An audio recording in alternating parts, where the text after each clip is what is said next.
আর মাত্র 3টি ম্যাচ, এরপর পর্দা নামতে যাচ্ছে ক্রিকেটের সংক্ষিপ্ত ফরম্যাটের বৈশ্বিক আসর টি-20 বিশ্বকাপ।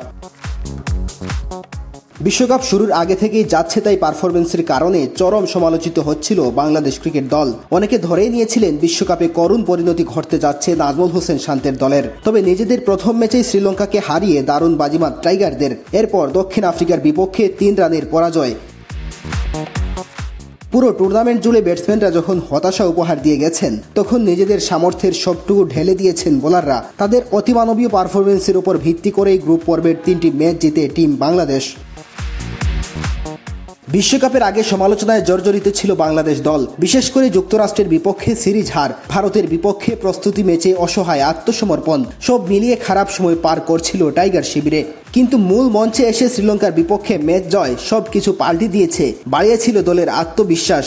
আর বাংলাদেশের এমন জয়ের পেছনে পুরো অবদানটাই বোলারদের।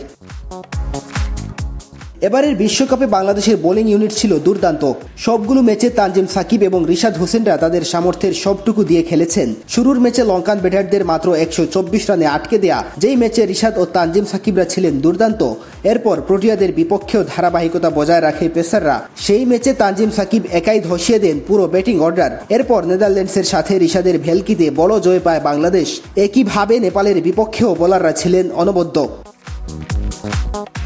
বাংলাদেশি বোলারদের মধ্যে টপ পারফর্মার রিশাদ হোসেন।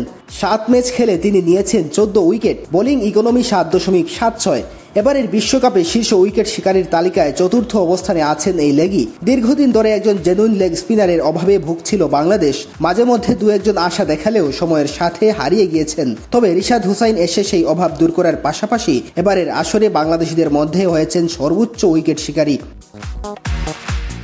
পেসারদের মধ্যে এবারের বিশ্বকাপে ঈর্ষণীয় পারফরমেন্স করেছেন তানজিম সাকিব। সাকিব মূলত দলে জায়গা পেয়েছিলেন শরীফুল ইসলামের ইনজুরির কারণে, তবে সুযোগ পেয়ে নিজের সামর্থ্যের প্রমাণ দিয়েছেন এই তরুণ পেসার। অস্ট্রেলিয়া এবং আফগানিস্তানের বিপক্ষে ম্যাচ বাদ দিলে বাকি 5 ম্যাচেই দুর্দান্ত বল করে গেছেন।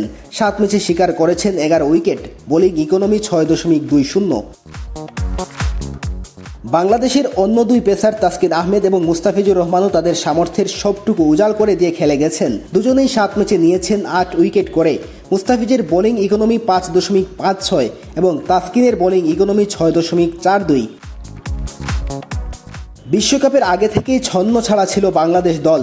মূল পর্বে খেলতে গিয়ে আশার ফানুস জ্বালিয়েছিলেন বোলাররা, ফলে নতুন করে স্বপ্ন দেখতে শুরু করেছিলেন বাংলাদেশের ক্রিকেট ভক্তরা। বোলাররা তাদের সামর্থ্যের সবটাই ঢেলে দিয়েছেন, বিপরীতে ব্যাটসম্যানরা ধারাবাহিক বাজে পারফরমেন্স করে গেছেন। ফলে সুপার 8-এ গিয়ে করুণ পরাজয় দেখতে হলো টাইগারদের। সেই সাথে অনেকটা সহজ সমীকরণ পেয়েও সেমিফাইনালে যেতে ব্যর্থ নাজমুল হোসেন শান্তের দল।